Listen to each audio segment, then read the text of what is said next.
Poor old Javid, he's losing his voice a bit there, isn't he? But he's made the journey to Mecca. Shoaib Hussain from Yardley in Birmingham was there last year, joins me on the line now. Morning to you, Shoaib.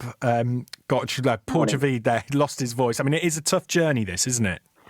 It is, and I think that the climate change has partly to impact when you lose your voice or get a sore throat because of sort of cold water, hot temperature, and stuff like that. So, but yeah, you do lose your voice, and I would suspect slightly whether the free cold ice cream that is provided throughout Hajj, whether that has a factor to do with it as well or not.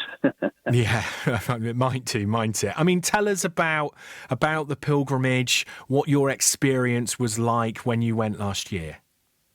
It really, honestly, it's something you think about pretty much every day or every other day, and you think about how amazing of an experience it was.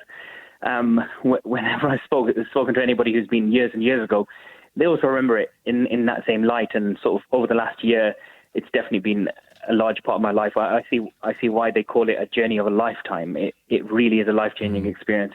It's just so beautiful. And it's a pilgrimage all Muslims are expected to make once in their lifetime, isn't it? If they can afford to do that. But it's becoming a bit more difficult, isn't it? Because there's a new portal system with Saudi Arabia. The numbers have been reduced, so not everybody who wants to go can go. So there's a lot of planning involved. There is, yeah, absolutely. So while the numbers have gone down for the UK, numbers have gone up in other countries. So our slight loss is someone else's gain in the rest of the world, I suppose, in that sense. But apparently it is the largest Hajj to ever take place in all history this year. So I'm interested to see, because last year there was but there was 900,000 people last year. Wow. And then this year, apparently, there's going to be more than 2.5 million, which will be a record breaker. So I'm sure it's really busy out there right now. Well, absolutely enormous event. And about 3,000 people going from the UK, we think? I think a little bit more. I think they increased the quota at the end. Probably twice that number towards the end when they kind of opened up under a bit of protest. They did open up a little bit more. So yeah, I think a little bit more people are going. But everybody who does go will kind of have that amazing experience. I mean, essentially, it's such a core part of our religion, honouring the sort of story of the Prophet Abraham and his son, the Prophet Ismail.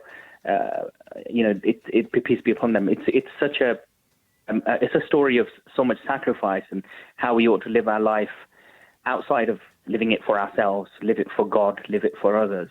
And that experience you really feel when you're there. And when we go dressed in 2 white sheets just to remember that when we die and we are buried, we'll be buried in 2 white sheets. And it's a real journey with a focus on the afterlife, outside of yourself, focusing on something greater than that.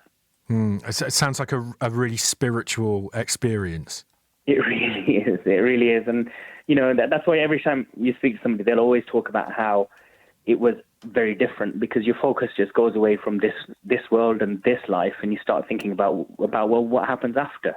What's in the afterlife, and how can I prepare for that? And you start focusing on yourself, and you start looking into the life of the Prophet Muhammad, peace be upon him, and how he conducted the Hajj, and how it replicates what all of the prophets before him did. Because of course we believe in all of the prophets, the biblical prophets, Abraham and everybody.